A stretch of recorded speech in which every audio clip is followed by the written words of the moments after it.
This video will demonstrate how to use 922S5proxy on a Mac system.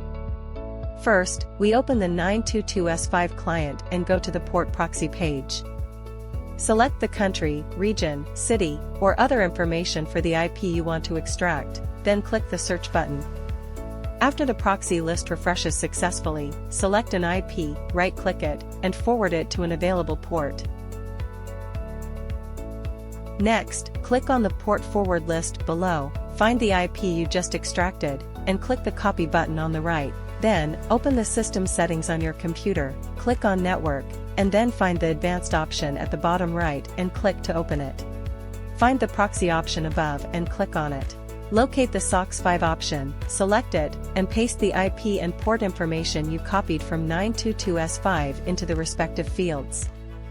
Afterward, click OK and then Apply. The setup is now complete. You can visit IPinfo to check the current IP information, and you will see that it matches the IP we extracted from 922S5, indicating the proxy setup was successful.